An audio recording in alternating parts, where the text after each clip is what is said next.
Welcome to our second tutorial for 3ds Max. Now you have some of the basic knowledge, and I'm going to show you guys how to create a bendy straw, which kind of gives us a little more advanced animation. And I'm going to show you how to create the bendy straw and then how to move it around and animate it. First off, we're going to want to create the two parts of our straw. Well, there's three parts, but there's two tubes. What we're going to want to do is click on tube, click and drag for the first vertice, or for the first radius, sorry, and release and move to create the second radius. Click and move again and go down. Make sure you're going down below the plane, and get it a good length. Right now, don't worry about what it's really. You don't even need to worry about the length either, or either of the vertices. So just create another one like we did the first. I'm just gonna make this one half the height of the other one. And now we have our two tubes, and we're gonna want to edit them and go to our modify panel. Make sure you have one selected, and we change the radius 1 to 4 and radius 2 to 3 to give us a nice straw-like tube. Height set about 80, so that's fine. And here we're going to do the same thing. Radius at about 4 and 3. And now we have the same radiuses. Get our straws lined up nicely. Just kind of get them in the center here. And get them, you want to have our tubes kind of next to each other, because bendy straw is kind of how it looks. So next, we're going to need to create the bendy part of our straw. Go to our create panel in the geometry, but instead of standard primitives, we're going to click and go down to the next one, the extended primitives. I'm sorry. And we're going to want to make a hose. And don't really worry about where or what it looks like. Just click and drag and to make our radius, and then click and move again to define the height of it. And that's kind of our bendy portion. And now that you have that, it should look something like this. It doesn't have to be exactly the same. But next we're going to go to the modify, make sure it's still selected, and click on bound to object pivots. And we're going to pick our top object as straw number 1, tube number 1, and we're going to pick the bottom object as tube number 2. And it binds itself to our tube. Right now it doesn't look too much like a bendy straw, but it's binded together. What we're going to want to do now is just kind of take the tension down to 50 at least. But we're going to want to scroll down here to all the way down, keep going down to where it says hose shape, round hose, and change our diameter to the same as the diameter of our two tubes, which, if you remember, they were the largest radius was 4, so that diameter is going to be 8. So let's put an 8 there, and now it is nicely lined up there. I think tension is going to be a little less, so we're going to put that, I think it's about 25 will probably be good. You got to kind of play around with it. Yeah, it's not bad. Maybe 20. That's 29. And that's a bit better. Can also put more cycles in it, which are each each in and out portion of the bend.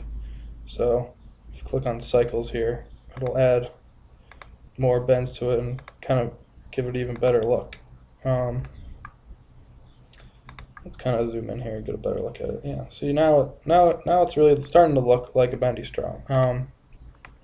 Now we can kind of change the colors if we want to just make it all white, make it look like a straw.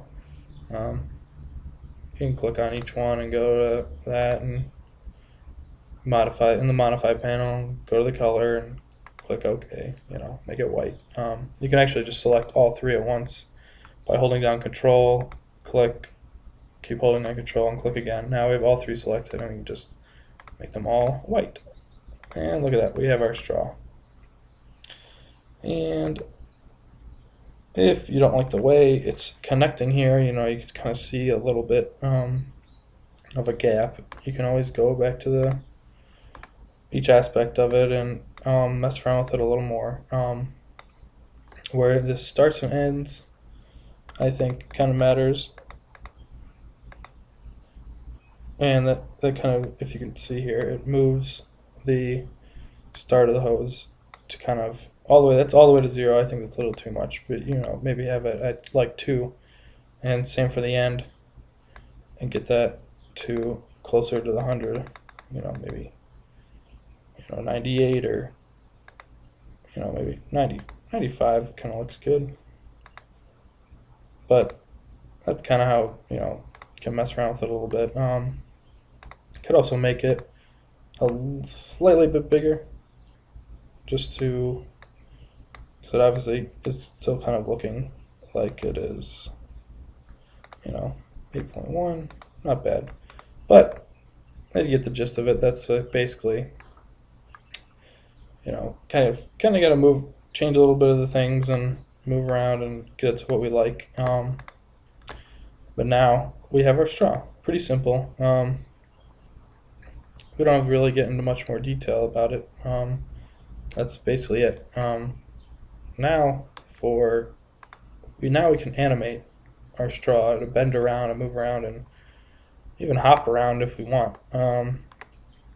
Basically, this guy here is these are all of our keyframes, 0 to 100, and to do this, we select Auto Key, and this basically records kind of what we do. So I'm going to click and drag to the 5th frame, and go to the Select and Move, and click on here and move our straw out a bit, move it up a bit, and rotate it a bit. So it looks like someone's moving it. And now down here, 2 keyframes have been created, our very first and our 5th, the one at the 5th. And what 3ds Max does is it fills in the middle frames between 0 and 5, moving from this position to this position. So now let's go up there, and let's go to 10, and I'm going to try to do eventually here, get it to be straight up and down. Move it a little bit more up, a little bit more over, and rotate it so that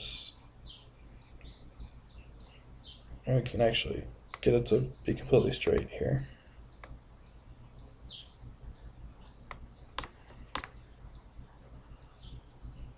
And I'm going to zoom out a little bit just so we can see the whole thing.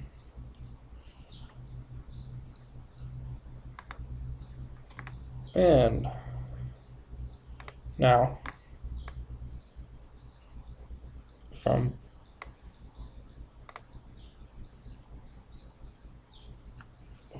from our 5th to the 10th frame, it goes from our half bend all the way up to our straight.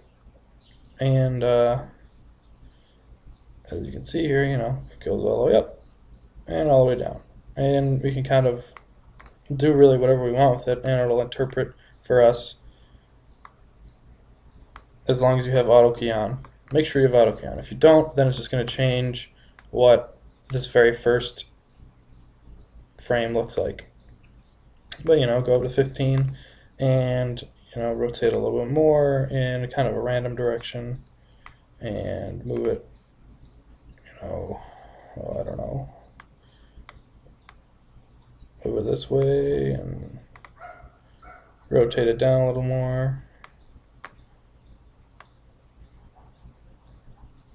And that's basically it. I'm just really only moving this top part of our hose, and the rest of this hose, the hose part, I'm using the top tube. The hose is bound to it, so it's going to move around with it and look like we're bending the straw around. We can actually get into a little more advanced and click all three parts of our tube. Make sure you have all three parts selected. I don't think I do. Now we do. You can tell here by the little white box that it puts around it. Click the middle part, click the end part. Okay, now let's say we want to go to our 20th frame here, and now we want to move it up a bit and move it over. And since we moved up and over, we'll just say the straw decides to move down because of the air, or just the movement cause it to move down. And rotate in a little bit. And why not move in a little more? Get it back to kind of a more straw aspect.